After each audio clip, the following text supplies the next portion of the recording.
थोड़ा समय क्लास कराएंगे, 1 मिनट। और हम सबके मध्य में आदरणीय भाई साहब भी आए हुए हैं, सबको पता है ना? आदरणीय बृजमन भाई भी आए हुए हैं, पता है नहीं पता? पता है। तो मैंने भाई साहब से रिक्वेस्ट की है, भाई साहब रोज़ हमको एक प्रेरणा आपने देनी है। तो आज भाई साहब ने आज के दिन के लिए जो प्रेरणा लिखी है, ये देखो, ये लिखी है भाई साहब ने, लिख करके बताते हैं। बोल नहीं सकते हैं ना, तो लिख के बताते हैं। सुनो, बहुत अच्छी है। साधारण दिन चर्चा में, साधारण दिनचर्या में, साधारण दिनचर्या में हम अचानक बहुत काल और एवर रेडी को इतना महत्व नहीं देते। बहुकाल जुड़ता है और एवर रेडी उसको इतना महत्व नहीं देती। इसलिए ब्राह्मणों की कोई चाल साधारण नहीं हो, कोई बात ब्राह्मणों की, इसलिए ब्राह्मणों की कोई भी बात साधारण नहीं होनी चाहिए। सुना? ब्राह्मणों की कोई भी बात साधारण नहीं होनी चाहिए, इस पर ध्यान खिंचवाएं। छोटी हो या बड़ी, एक्टर की तरह हमारा हर एक्ट विशेष हो। इसमें स्पेशल पॉइंट है, जब मैंने पढ़ा तो स्पेशल पॉइंट है। एक्टर की तरह पार्ट प्ले करना, ये तो हम सब कहते हैं, एक्टर की तरह पार्ट प्ले करना है। परंतु भाई साहब कह रहे हैं, बाबा की बात है, ध्यान खिंचा रहे हैं, आप एक्टर हो लेकिन आपकी एक्टिंग विशेष होनी चाहिए। एक्टर हो लेकिन विशेष एक्टिंग होनी चाहिए। विशेष में ये सब बातें आ जाएंगी ना, रूहानियत, अलौकिकता, आत्मिक स्थिति, स्वच्छता, ये सब चीज़ें उसमें आ जाएंगी। ठीक है, याद रहेगी? फिर से पढ़ूं? दिनचर्या को साधारण नहीं बिताना है, बहुकाल को और एवर रेडी को ध्यान पर रखना है।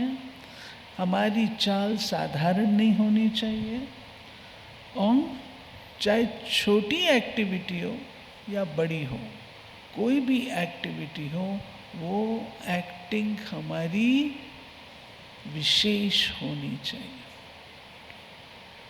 ओके, ओम शांति। ओम शांति। प्यारे बाबा की मुरली हमने सुनी और अभी से पूरा लाभ लेना चाहेंगे आदरणीय गोपी दीदी जी।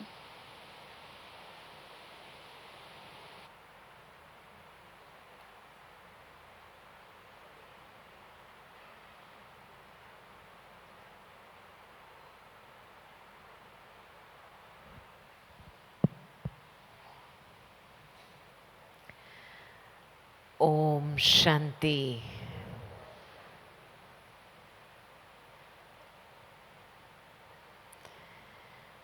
आज की वाणी जब हमने कल रात को पढ़ी थी, तभी ये स्मृति याद आई थी कि हम खुद अव्यक्त बाबा के सामने बैठे थे जब ये वाणी चली थी। और कल रात को वाणी पढ़ते पढ़ते मैं सो गई और सारी रात ये बातें गूंजती रही अंदर से। आज सवेरे भी अमृत वेले के समय मैं अपने को कुट कुट कर देख रही थी, कहाँ तक पुराने संस्कार मिट गए हैं। तो जब ऐसी वाणी सुनते हैं तो एक आईना मिलता है आत्मा के लिए। और मुझे ये बात बहुत अच्छी लगी, जैसे भी भाई साहब ने बताया कि विशेष एक्टर है दादी जानकी जी। जब मैं कहूँगी मार्च 2020 में देह का त्याग किया, लेकिन उसके पहले 2019 में दिसंबर मास में दादी जी शांतिवन में थे। और हम ऐसे ही दादी जी के पास बैठे थे, तो हमने दादी जी को पूछा कि दादी वर्तमान समय में आपको क्या दिखाई देता है। तो दादी साइलेंस में चले गए और दादी ने ये बोला कि देखो, हमारे दिन में, साकार बाबा के दिन में, हमको ये फीलिंग आती थी कि हम कुछ खास है। बाबा भी ये फीलिंग दिलाते थे कि बच्चे, आप मेरे विशेष राजा बच्चे हो, आप खास हो, आप करोड़ों लाखों में ऐसे गिने चुने प्रेशियस डायमंड हो।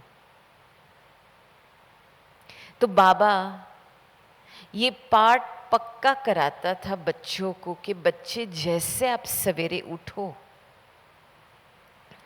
जैसे आप सवेरे उठो तो ये स्मृति में आना चाहिए कि मैं एक विशेष ब्राह्मण आत्मा हूं, मैं एक राजा बच्चा हूं। तो दादी ने फिर ये बताया कि देखो, आजकल विस्तार कितना बड़ा है।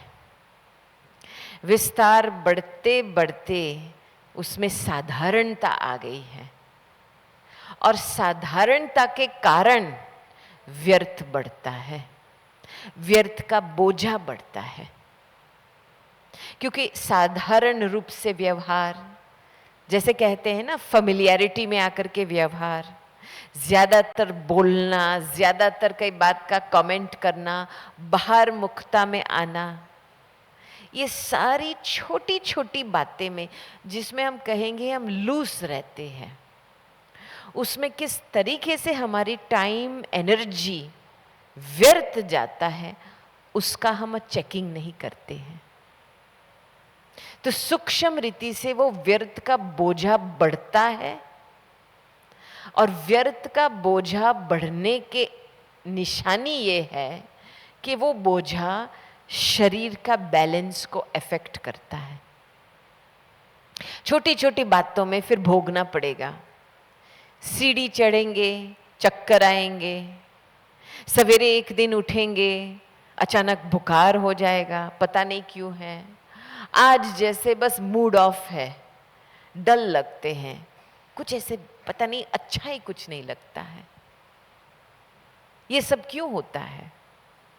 जब सूक्ष्म रीति से कुछ व्यर्थ का कहां पे लीकेज है, हमारी शक्तियों का लीकेज है। तो आज जैसे बाबा ने बताया, मुझे ये बात बहुत अच्छी लगी कि एक संगम युगी फरिश्ता की निशानी क्या है। सोचा, जब दीदी ने पूछा संगम युगी फरिश्ता और अव्यक्त फरिश्ता में फर्क क्या है, दोनों की निशानी क्या है? अलग अलग निशानी है। तो आज की वाणी से संगम युगी फरिश्ता वो है जो निराधार है और जो निर्बंधन है,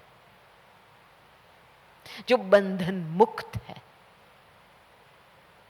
निराधार माना योग बल की शक्ति से काम लेना, हर कार्य में सर्व संबंध एक के साथ उसकी शक्ति से काम लेना। देखो, हम हमारे जीवन में जब भी कोई कठिन कार्य होता है, कोई अकेले व्यक्ति से नहीं कर पाना है, तो हम कितने लोगों को, 4 5 6 लोगों को इकट्ठा करके वो कार्य करते हैं ना। तो जब तक आत्मा ने सर्व संबंध का शक्ति का रस नहीं पाया है, तब तक संस्कार परिवर्तन का कार्य नहीं हो सकता है। क्योंकि निराधार रहने बहुत बड़ी बात है। आप देखेंगे खास करके दादी जान की लास्ट तक लाठी नहीं उठाई थी, नहीं मुझे कोई भी किसी का सपोर्ट नहीं चाहिए। माना अंदर से जो एकाग्रता की शक्ति होती है, वो शक्ति पैदा ही होती है जब सर्व संबंध का रस प्राप्त करती है आत्मा। हमने दादियों में तो बहुत देखा था, जब भी दादी माना फ्री, ऐसे तो नहीं कहेंगे कि फ्री बैठे हैं, वेले बैठे हैं, लेकिन जब भी दादी बीच बीच में ऐसे बैठती थी तो एकांत प्रिय बहुत होते थे। बस अपनी कंपनी का प्यार बहुत रहता था। दादी जी के सामने मुरली होती थी, दादी जी ऐसे 2-4 मिनट ऐसे गुम हो जाती थी। तो एकाग्र चित्त की शक्ति बढ़ानी है तो पहले एकांत प्रिय बनना है, अपनी कंपनी का, ईश्वर की कंपनी का पूरा फायदा लेना है। ऐसे नहीं कि दादी ढूंढती थी मैं अभी क्या करूं, मैं किसके साथ बात करूं। हम जब दादी जी के पास आते थे, ऐसे 2-4 मिनट यहाँ पे साइड पे बैठते थे, दादी हमको केवल 1 मिनट के लिए बैठने देती थी। फिर 1 मिनट के बाद पूछती थी, अच्छा कुछ काम नहीं है, जाओ इधर से अपना काम करो। हमको ऐसे नहीं बैठने देती थी। तो हमने देखा कि दादियों में ये संस्कार था एकांत प्रिय रहने का। तो एकांत में रह करके खुद का खोज करना एक कितनी, मैं कहूंगी एक एंजॉयमेंट की बात है। हमको तो एंटरटेनमेंट चाहिए आज की दुनिया में। यूट्यूब भी हाथ में फोन आया है, बस कुछ वीडियो देखे, कोई हंसी मजाक का वीडियो देखते रहे और एंटरटेन हो जावे। लेकिन रात दिन का फर्क है। एंटरटेनमेंट को त्याग करो और अंदर की एंटरटेनमेंट, कौन से संस्कार का खेल चल रहा है, कौन से विचार आ रहे हैं, बाबा के सामने सब कुछ प्रत्यक्ष करो ना। तो दादियां इन बातों में होशियार थी। और जब भी दादी क्लास कराती थी, दादी ऐसे नहीं बस सामने वालों को देख करके क्लास कराए, बिल्कुल नहीं। जो दादी जी का अंदर का बाबा के साथ वार्तालाप होता था, वो क्लास में शेयर करती थी। और दादी की इतनी ईमानदारी और वफादारी, जब तक बाबा से कुछ डाउनलोड ना हो तब तक दादी जी मुंह नहीं खोलती थी। कोई साधारण व्यक्ति होता तो क्या सोचता, इतने बड़े संगठन के सामने बैठना है, कुछ तो बोलना चाहिए ना। दादी ऐसे लिमिटेड संकल्प में कभी नहीं आती थी। बाबा को देना है, बाबा को कार्य करना है, मुझे उस संबंध में वफादार रहना है। तो एकाग्र चित्त की एक शक्ति है, एक कहूंगी एक क्षमता है, एक प्रैक्टिस होती है। ध्यान देना अलग है। कई बातों पे हम ध्यान देते हैं, कार्य, स्थूल चीजों पे, प्रकृति पे ध्यान देकर के चलाते हैं। प्रकृति के लिए हम नहीं बोलेंगे कि एकाग्रचित होकर के काम करना है। ध्यान देकर के उस कार्य को संपन्न करो। लेकिन खुद की सूक्ष्म संस्कारों को परिवर्तन करना है, खुद को समझना है, खुद को बदलना है, तब एकाग्रता की शक्ति चाहिए। और ये शक्ति है सर्व संबंधों का रस। एक बाबा दूसरा न कोई, क्योंकि चित्त में जब तक सर्व संबंध नहीं बैठे हैं, कोई न कोई मनुष्य आत्मा आपको खींचती रहेंगी।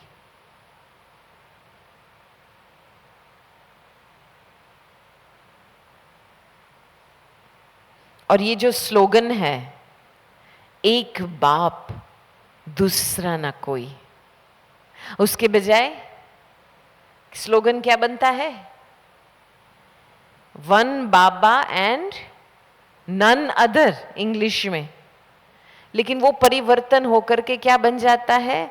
वन बाबा एंड वन अदर, माना एक बाबा और कोई एक और दूसरा। बस बाबा मेरा पति है, मेरी पत्नी है, मेरे बच्चे हैं, बस इसका उद्धार करो ना। Not allowed. एकाग्र चित्त बनना है, ओनली एक बाबा दूसरा ना कोई। चित्त में बाबा को बिठाना है। और जब चित्त में बाबा को बिठा देते हैं ना, बार बारी जैसे बाबा की स्मृति, बाबा ही आपको याद करेगा। आपको बाबा को याद करने की मेहनत नहीं करनी पड़ेगी। एक बारी ये जो चार्ट की बात आती है ना, याद की, तो हमने दादी जी को पूछा, दादी आप अपना चार्ट कैसे रखते हैं? आप बाबा को कितने समय दिन में याद करते हैं? तो दादी ने क्या जवाब दिया होगा? क्या जवाब दिया होगा दादी ने? दादी ने बताया कि आप मुझे ऐसा प्रश्न पूछो कि कितने समय दिन में मैं बाबा को नहीं याद करती हूं। माना एक निरंतर याद बनी रहे, वो ही है हमारा लक्ष्य। इस पे ध्यान रखना बहुत आवश्यक है कि वो याद की लिंक टूटे नहीं कोई भी कारण से। और जब इसकी आदत बन जाती है, तभी अंदर आत्मा को लगता है कि ईश्वर सदा मेरा साथी है। और साथीपना के फायदा से, वो जब साथीपना मिलता है, किसी का साथ मिलता है, कितना अच्छा लगता है। उसके साथ घूमो, उसके साथ बात करो, उसके साथ बैठ के खाना खाओ, सब बातें होती है साथी के साथ। उसके साथ सैर करो, कितना अच्छा लगता है अंदर से। तब और बातों में इंटरेस्ट नहीं जाता है, क्योंकि साथी है ना। अब देखते हैं, हम प्लेन में सफर करते हैं, दो जब फ्रेंड्स आते हैं प्लेन में, सारा समय बातें करते हैं। आजू बाजू कौन बैठा है, कहाँ प्लेन जा रहा है, वो कुछ पता नहीं है। और प्लेन कब उड़ा, कब लैंड हुआ, वो भी पता नहीं है। तो जब साथीपन का अनुभव होता है ना, तो और बातों में बुद्धि नहीं जाती, पता भी नहीं चलता है क्या हो रहा है। तब ड्रामा के हर सीन में हम साक्षी होकर के रह सकते हैं। और ये दोनों क्वालिफिकेशन बहुत जरूरी है निर्बंधन बंधन मुक्त रहने के लिए, एक योग युक्त अवस्था बनाने के लिए। साथी और साक्षीपन, इसलिए दो क्वालिफिकेशन चाहिए। एक है निराधार, योग के बल के आधार से हर कार्य करना, ईश्वर के सर्व संबंध के रस से लेकर के कार्यक्रम में आना। और दूसरा है निराधार, साथीपना, साक्षी होकर के, योग युक्त अवस्था में रह करके स्नेही सहयोगी रहना। तो कितना काम है, कितना अटेंशन चाहिए इस बात में। और हमने देखा है कि माया अलग अलग अपनी इन्वेंशन बनाती रहती है, क्योंकि माया ये नहीं चाहती है कि आप बाबा के साथ रहो। माया ये चीज चाहती है, एक ही चीज चाहती है, आपकी गुलामी। कई न कई तरीके से आपको डिस्ट्रैक्ट करना है, आपको अकेलेपन महसूस कराएंगी, आपको बाबा से दूर करेंगी। ये माया का धंधा है। अभी तो एक बहुत 10 इंच का एक साधन निकाला है। कौन सा है 10 इंच का साधन? मोबाइल। आजकल आप देखेंगे कोई बाबा के कमरे में आकर के, मधुबन में बाबा के कमरे में आकर के बैठे हैं, मोबाइल जैसे बजता है आउट, जैसे मोबाइल इस बाबा के भी ज्यादा बड़ी चीज है। मैंने बोला ये क्या? ईश्वर सामने बैठा है और बाबा को बोलते बाबा 1 मिनट, मैं मोबाइल फोन में बात करके वापस आती हूं। जब ईश्वर आपके सामने प्रत्यक्ष रूप में आया है तो क्या आप ऐसे बोलेंगे बाबा के सामने? लेकिन ये एक अलबेलेपन की आदतें हैं। तो बाबा को एक समझो एक महान हस्ती है। मुझे एक बात मम्मा की बहुत अच्छी लगी कि जब बाबा मम्मा के सामने आते थे, साकार बाबा, तो मम्मा अपनी वाणी समाप्त कर लेती थी। और अभी जो मम्मा के दिन पे भोग का मैसेज जो आया था, तो लास्ट में बाबा ने मम्मा को बोला मम्मा आप भोग स्वीकार करो। तो मम्मा ने सामने से क्या बोला कि बाबा नहीं, पहले आप भोग स्वीकार करो, फिर हमको खिलाओ, फिर हम बच्चे को खिलाएंगे। देखो कितना रिस्पेक्ट बाबा के लिए। पहले बाबा, पहले मोबाइल फोन नहीं, पहले संबंध रिश्तेदार नहीं, पहले बाबा। तो हम जब बाबा को इतना रिस्पेक्ट, रिगार्ड से मानते हैं, तभी हमको बाबा से रिस्पॉन्स मिलेगा। अभी हम देखते हैं सरकमस्टांस आते हैं, संबंध व्यवहार में आते हैं, लेकिन जब बाबा को देख करके आएंगे तो बहुत रिस्पेक्ट से आप कार्य करेंगे। बाबा को साइड में रखेंगे तो अपनी बुद्धि चलाएंगे, बस ये करना है वो करना है, ओपिनियन देंगे, विचार देंगे, अपने आप को ज्यादा होशियार समझेंगे। लेकिन वो कार्य पुण्य के खाते में जमा नहीं होता है, वो साधारण के खाते में जमा होता है, क्योंकि आपने बाबा को सामने रख करके कार्य नहीं किया है।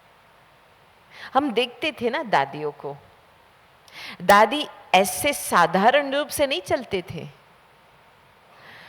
किसने बाबा को निमित्त, किस बाबा ने निमित्त बनाए हैं वो स्मृति में रहते थे। इसीलिए वो रिस्पॉन्सिबल की फीलिंग आती है ना कि हम निमित्त है। किसने निमित्त बनाया? आज मुरली से पहले जो गीत चला, परमात्मा शिक्षक रूप में आकर के सिखा रहा है।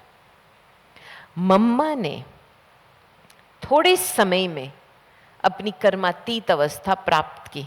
किस आधार से? मम्मा ने ना अव्यक्त मुरलियां सुनी, साकार वाणी 65 तक मम्मा ने पढ़ी, सुनी और पढ़ी। आजकल तो जो हम साकार वाणी पढ़ते हैं वो 65 to 69, 64 to 69, जो 5 ईयर साइकिल की, वो भी मम्मा ने नहीं सुनी पूरी। तो किस आधार से मम्मा ने, जैसे बाबा की वाणी, बाबा ने शब्द उच्चारे तुरंत जैसे एब्जॉर्ब होता था बुद्धि में, ग्रहण कर लेती थी। तो बुद्धि को इतनी रिफाइन बनाती, इतनी प्योर बनाई है बुद्धि को कि तुरंत बाबा के शुभ वचन बुद्धि में एब्जॉर्ब होकर के उसका प्रत्यक्ष रूप का प्रूफ देती थी मम्मा। अभी आप जब बाबा की मुरली सुनते तो क्या होता है? कभी कभी डल बुद्धि हो जाती है, कभी कभी इधर उधर बुद्धि जाती है, कभी कोई अंदर आया तो वहां बुद्धि, आंखें इधर उधर जाती है। तो मुरली के समय में जो ग्रहण शक्ति हम कर सकते हैं, तुरंत 1 सेकंड की बात है, वो नहीं होती है। और मम्मा ने थोड़े समय में ये चीज का प्रैक्टिकल प्रूफ दिखाया। इसलिए पहले सरस्वती कहा जाता है, फिर बाद में दुर्गा बनी। ज्ञान को ग्रहण करके फिर शक्ति रूप बनी मम्मा, अपनी दिव्यता को प्रत्यक्ष किया। तो क्यों नहीं बाबा की वाणी, बाबा के शब्द, ऐसे नहीं कि शब्द का महत्व है, महत्व है बाबा का। कौन उचार रहा है शब्द को, वो स्मृति में रहता है तो तुरंत शब्दों का ग्रहण होता है। ऊंच ते ऊंच भगवान हमारे सामने बैठ करके हमको पढ़ा रहा है। कितना नशा होना चाहिए। जब भी वो स्मृति डल होती है तब वाणी सुनाई नहीं देती है, ध्यान नहीं रहता है, क्योंकि ये ह्यूमन साइकोलॉजी है। आप देखेंगे कोई सेलिब्रिटी ने कुछ शब्द उच्चारे तो आप तुरंत याद करेंगे ना, इसने ये बोला, उसने वो बोला। कोई साधारण ऐसे चलते फिरते व्यक्ति कुछ बोलेगा, याद नहीं रहेगा, क्योंकि आपने जिस व्यक्ति को महत्व दिया उसके शब्द याद रहेंगे। तो इसलिए मुरली सुनने से पहले बाबा को महत्व देना, माना बाबा को आह्वान करके सामने बिठाना कि बाबा स्वयं आया है मुझे पढ़ाने के लिए। ऐसे नहीं समझो अभी कि बस बाबा की पधरामणी खत्म हो गई, दादिया भी नहीं है, ऐसे नहीं सोचो, क्योंकि ये सूक्ष्म बात है। मैं आपको एक लास्ट में कहानी बताती हूँ।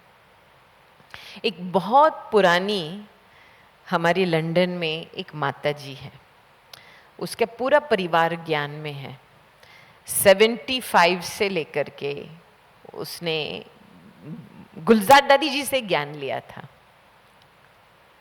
लेकिन चलते चलते भी बुजुर्ग हुई है, उसको अल्जाइमर्स हुआ है।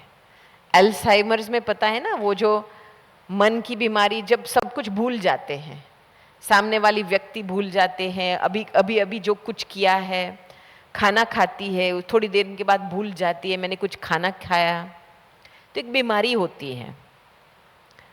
तो उसको, क्योंकि उसके जो बच्चे हैं वो उसको घर में संभाल नहीं सकते थे, क्योंकि दोनों काम पे जाते थे। अभी उसको अकेले घर में आप रखो और भूल जाए कि मैंने दवाई खाई, तो दोबारा दवाई खाएंगी, फिर भूल जाती है बाथरूम कहाँ है, तो डेंजर होता है। तो क्या किया, उस माता को केयर होम में रखा, जो बूढ़ा घर होता है ना, बूढ़े घर के केयर होम में रखा। तो वहां पे तो ब्रह्मा भोजन नहीं मिलता है, तो उस केयर होम में, जैन का केयर होम था, तो भोजन तो अच्छा मिल रहा था, लेकिन इतने सालों तक जो मर्यादा थी भोजन की वो तो कट हुई वहां पहुंचने में। लेकिन वंडर की बात यह है कि इस माता की स्मृति में बाबा इतना बैठा है कि उनको लगता है बस मैं कमरे में बैठी हूं, अच्छा सिटिंग रूम में जाती हूं तो मुरली सुनने के लिए जाती हूं। ये लोग मुरली क्यों नहीं सुन रहे हैं? टीवी पे बाबा की मुरली चलती है, मुरली सुनती है, उसको लगता है मैं सेंटर में बैठी हूं। जब भोजन आता है तब सामने, तो उसको लगता है कि मैं ब्रह्मा भोजन स्वीकार करती हूं। इतना बाबा चित्त में बैठा है कि चित्त के आधार से बाबा ने उसके मन बुद्धि को पकड़ के बैठा है। उसको कुछ भान नहीं है मैं केयर होम में बैठी हूं, ये हो रहा है, इतना तक बाबा रक्षा कर रहा है। तो याद की शक्ति से आप कोई भी सरकमस्टांस की स्मृति को आप परिवर्तन कर सकते हैं। मैं जब इसको देखती हूं, मैंने बोला जो आपकी स्मृति है वो अभी भी सेवा कर रही है, बाबा ने उसको बचा के रखा है। उसको स्मृति भी नहीं है कि ये बाहर का खाना है, इतनी बाबा की प्रेमी, बाबा को याद करके बाबा इसको, क्योंकि मजबूरी है ना, वो उसकी चॉइस से वो बूढ़ी घर में नहीं गई है, दूसरे के चॉइस से गई है, तो वहां तक बाबा रक्षा करता है।